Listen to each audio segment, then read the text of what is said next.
What family does not mean. Breaking the illusions of blood first. Let's start with a truth that should be obvious, but for many of us has taken years, if not decades, to fully accept. Family does not mean keeping secrets, lying to keep peace, defending poor choices, attending holidays that derail your healing, or remaining loyal to a role that destroys you. Welcome back. I'm Adeline, and this is the Family Roles series inside the Free Me curriculum. And today, we are pulling back the veil on the most deeply embedded myth of all, the idea that family is sacred no matter what.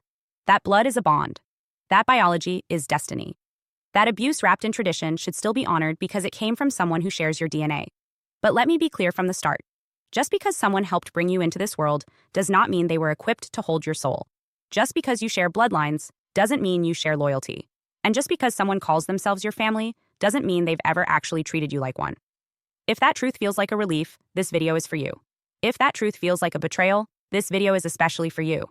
Because what we're doing here today is not dishonoring family. It's redefining it.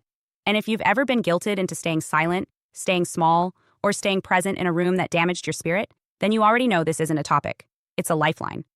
Let's begin with the foundational reframe. Family that costs your mental health isn't family, it's bondage. The concept of family has been used for centuries as a shield for abuse, as a silencer for victims, as a guilt trip for survivors. We're told things like family comes first, don't air dirty laundry, you only get one mother, they did their best, or the famous line, you should be grateful.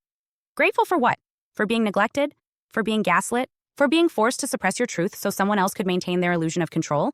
That's not family. That's performance. That's emotional hostage-taking dressed up as tradition. If the price of staying connected is self-abandonment, then you are not in a relationship, you are in a role. A role that was written for you by people more invested in your obedience than your well-being. And that role isn't just inconvenient.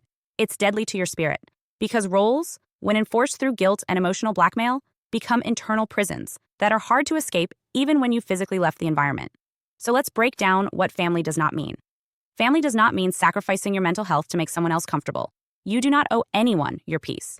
If being around a certain person triggers anxiety, flashbacks, dissociation, or exhaustion, that is not love. That is your nervous system sounding the alarm. And just because someone claims, but I'm your mother, or we're your siblings, doesn't make them entitled to damage you. Titles are not passes for toxicity. Family does not mean staying silent to keep the illusion alive.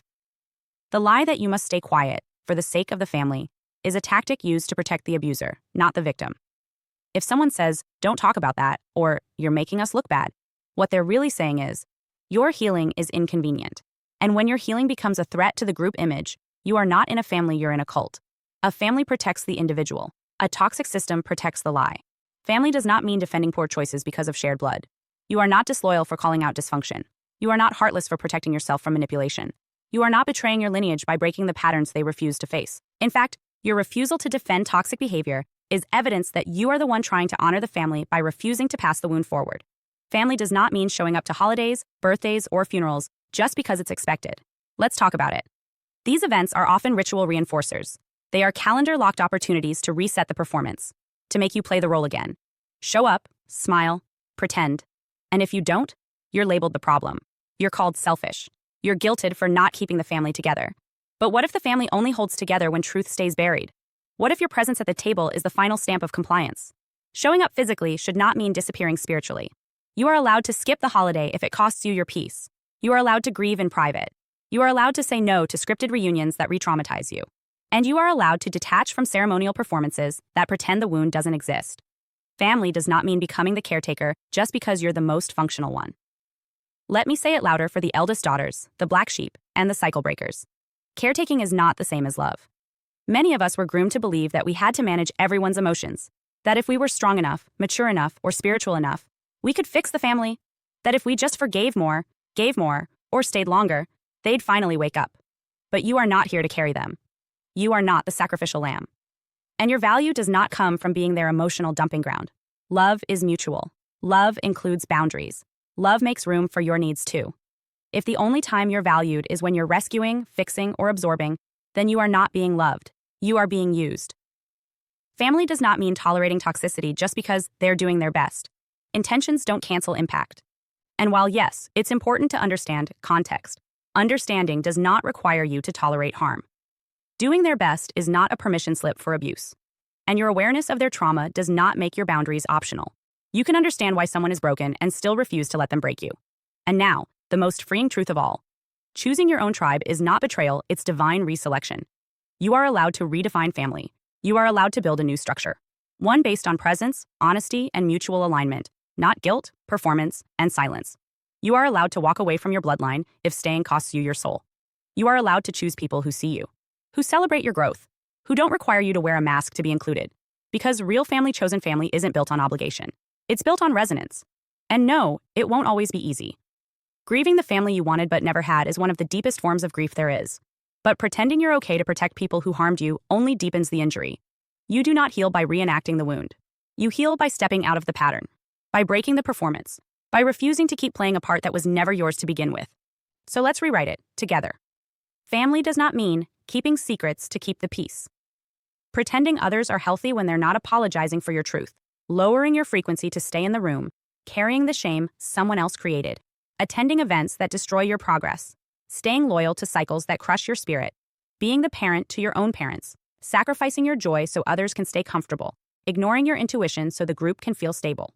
Family does mean mutual respect, emotional safety support without performance, boundaries without punishment, love without condition, presence without manipulation, truth without fear. And if you didn't get that the first time around, I want you to hear this clearly. You're allowed to start over. You are allowed to unlearn their definition and build your own. You are allowed to be the first one to walk away and the first one to be truly free. Because blood might be inherited, but family is chosen. And from this point forward, you choose you. Hi, I'm Adeline Atlas, 11 times published author, and what you just watched is part of my signature program, the Chosen One series inside School of Soul. This series is not just a course, it's a blueprint for those who know they were different from the start. The black sheep, the scapegoat, the truth teller, the cycle breaker. Inside, you'll discover the family roles playbook, the golden child, the scapegoat, the enabler, the lost child, and how to finally step out of the part you were cast in without consent. How the black sheep becomes the goat, turning rejection into radical transformation in leadership. How to break generational curses and rewrite ancestral contracts so the pain stops with you. And how to recognize and escape modern forms of spiritual and technological targeting, from gang stalking to synthetic synchronicity.